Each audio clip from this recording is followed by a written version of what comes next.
Hi, I'm Tiffani Patlan, host of the Tiffani Talks Health and Wellness podcast, where I discuss tools, tips, and techniques to heal your mind, body, and soul. I am on a godly mission to heal the world.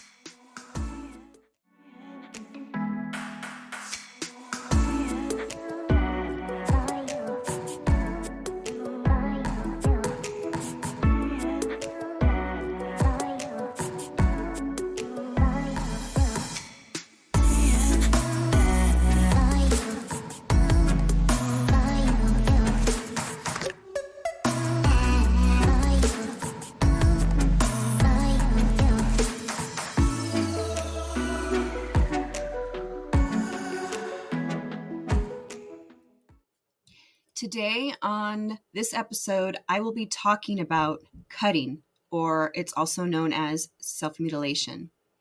And I want to ask you, to all you listeners out there, have you ever hurt yourself on purpose because you were full of so much emotional pain you did not know what to do with yourself? Or are you someone that experienced abuse as a child and you feel so out of control, but yet you know that you're able to control how you hurt yourself, so that's why you do it? Today, I will share with you my personal experiences with cutting, research, and solutions for you if you are cutting or if you are a caregiver of someone that is cutting. So for me, in 1993, I turned 11 that year in July, and I had started 6th grade that fall. And that's when I was being bullied even more than I was the previous year. I didn't have a close relationship with my mother or my father or my older brother, whom all I lived with. I felt alone. I had so many mixed emotions that I did not know what to do with. I spent a lot of time alone in my room, and I just pondered life. But I never really got any clear answers. The very first time that I cut was, I remember we were living in an apartment. My father worked. My mother was a stay-at-home mom. My 2 little brothers were already born. They were very small. They were very young, like toddlers, maybe 1 and 3 years old or something like that. And then my older brother, he's like a year and a half older than me. And he, was doing his thing, trying to find his own identity. He had his own things that he had to deal with himself. He was not very into trying to figure out what his little sister needed help with. You know what I mean? He had his own thing, and I do not fault him for that at all. But around this time, I remember having some severe issues with, having a relationship with my mother. I really needed to have that strong female role model, that nurturing, and I wasn't getting what I needed, and I didn't know to speak up and to ask for that. There were just so many things I didn't know.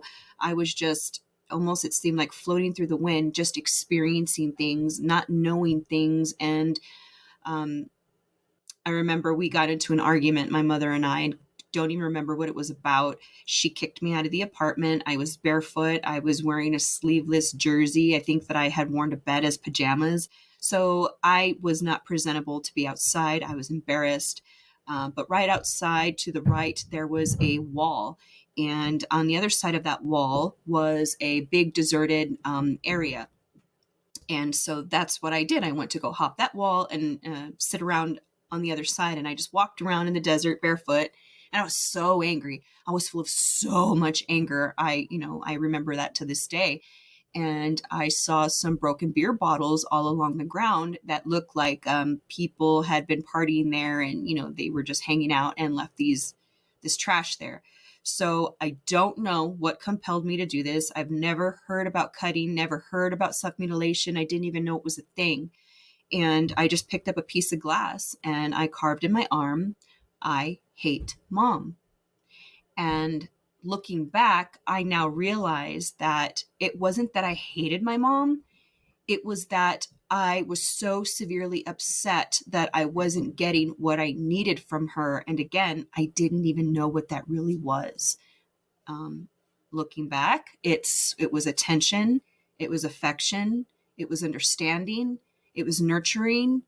It was all these things that I needed. And now that I know which my mother has never been diagnosed with mental illness, but it is my belief that she has mental illness and she could benefit from healing.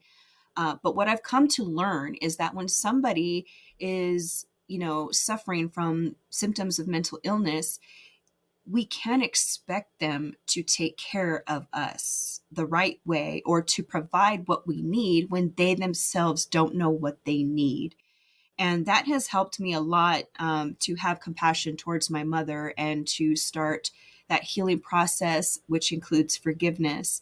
And I am now so grateful that I'm in the position to now say that I love my mother and I miss my mother, although I have set a firm boundary, to not have her in my life because of the way that she has chosen to live. And I respect that. It's her life. She can make the decisions and choices that she wants. The thing is that I too, as an adult now, have the ability, the control, and the choice to protect myself and my family and my children.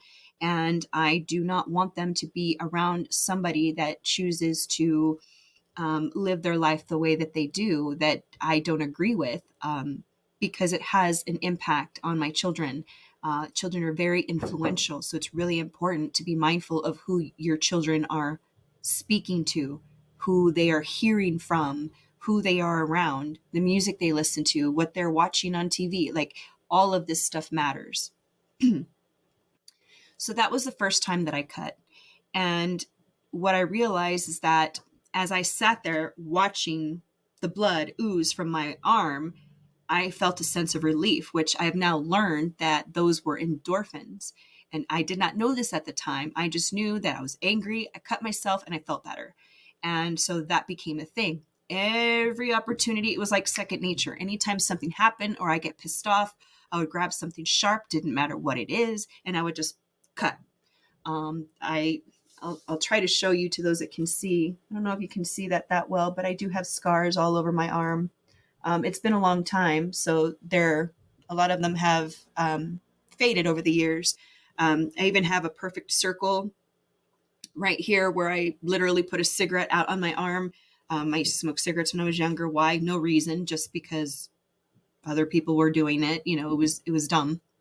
But I did it, and I was angry, and I just got angry, turned around and went, psst, and, just let it burn my flesh. And people always thought that it was odd that I was doing that stuff, but I didn't, because it became kind of normal to me. It's what I knew how to do, and it seemed to be working for me. I didn't have high self-esteem. I did not really have much love for myself. So I didn't see that I was hurting myself instead of loving myself. I was oblivious to all that. When we are survivors of abuse and we are carrying this emotional pain inside of us and we don't know what to do with it, it lives, within us, and it comes out in how we think, how we speak, how we act in every way. And I was oblivious to that. So, I even remember a time where I was in a hotel room with the man that I should not have been with. And I don't remember what happened. I just remember being angry because I was like high off of who knows what, drunk off of who knows what. And I just remember getting really angry. So I grabbed an ashtray, went into the bathroom, threw it so it would shatter, grabbed a piece and stood in the mirror. And that's when I cut myself again. And I think that was I don't know if you can see this one. Probably not. But I did it on my arms up here. It was one of the biggest ones that I had done. So I have quite a few up here. And they're all on my right arm. And the reason why they are on my right arm, I'm sorry, my left arm. They are on my left arm. And that reason is because I am right-handed. So that was just something naturally. I didn't think of that before I started.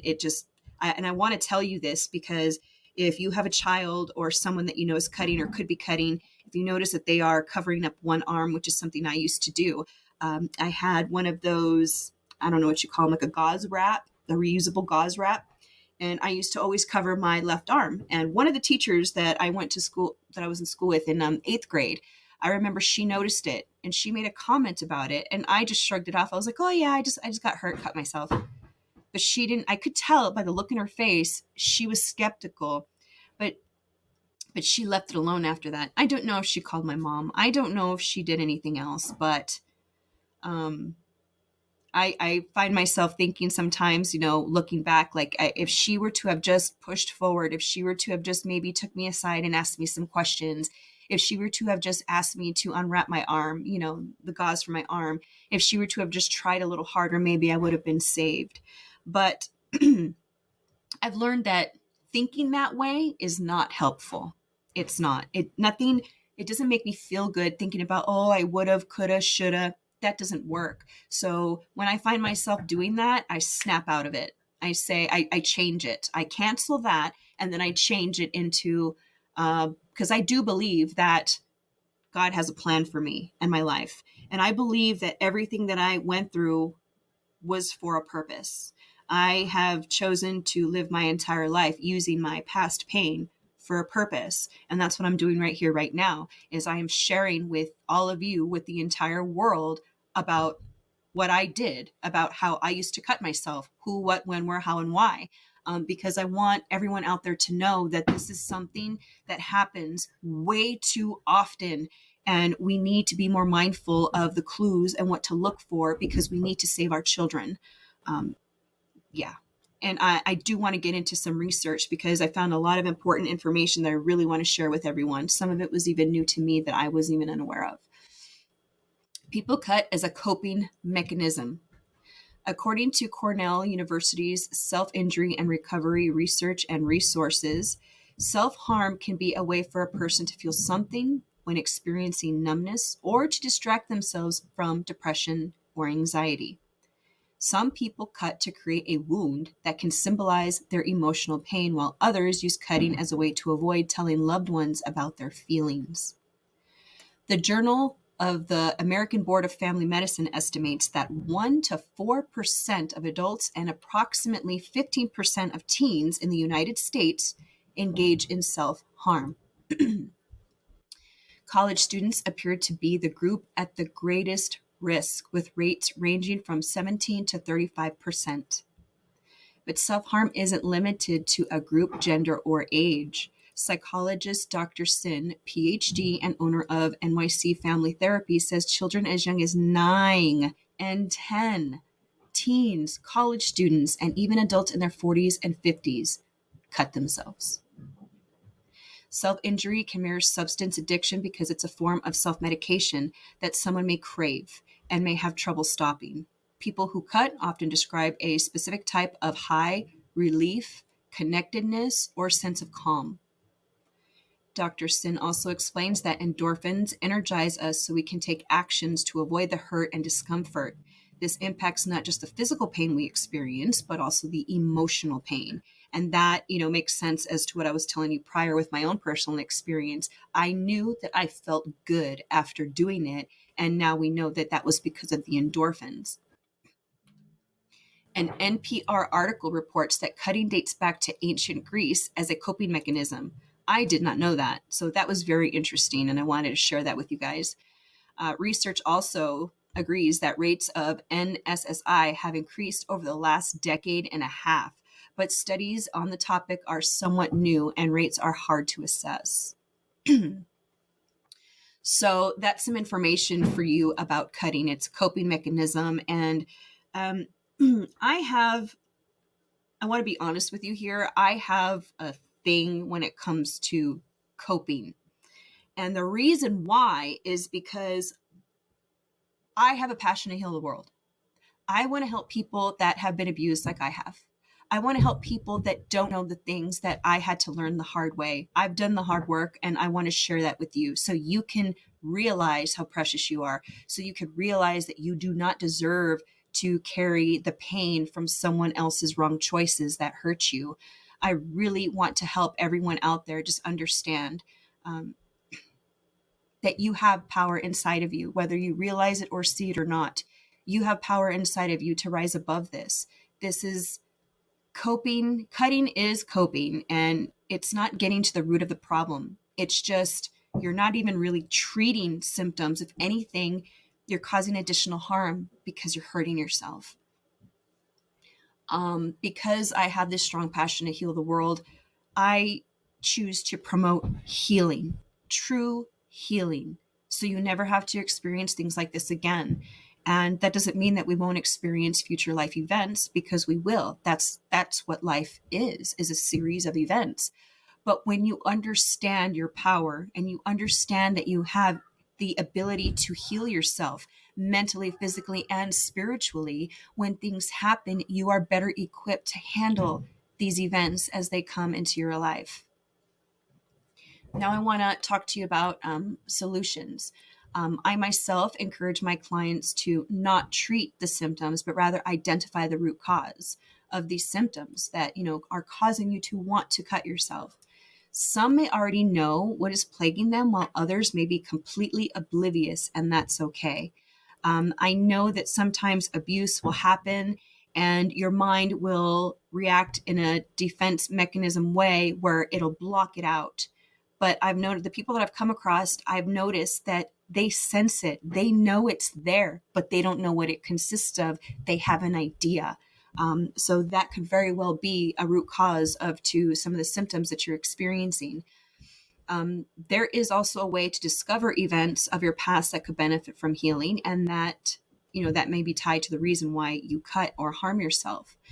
Creating a timeline of your entire life is very effective at identifying root causes of mental illness symptoms. And so I encourage you to try that. I have that in my book.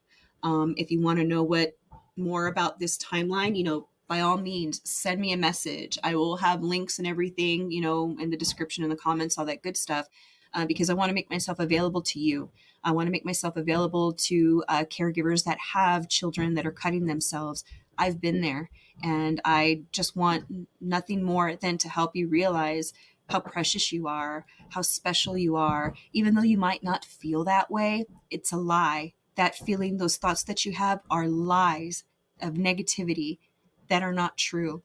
It's just something that happens when we experienced abuse, and it's not our fault, but we can fix it. Together we can fix it. And I really, really want to help you do that, because you deserve to know what it feels like to live in the light.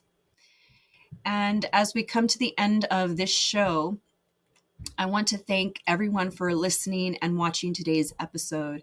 Please comment with what resonated with you, and feel free to invite your friends and family to like and follow on Facebook and subscribe on YouTube.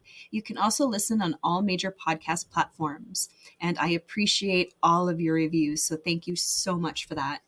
And today I want to leave you with this quote. Take a hard look at your self-inflicted cuts, burns, scratches, and bruises. Each one represents a battle within yourself that you lost. And now is the time to reclaim your power and make the solemn vow that you will treat yourself from this point forward in a loving way that you deserve. You are so much more precious than you realize. I'm Tiffani Patlan, signing off until the next episode. Take care, everybody. Bye.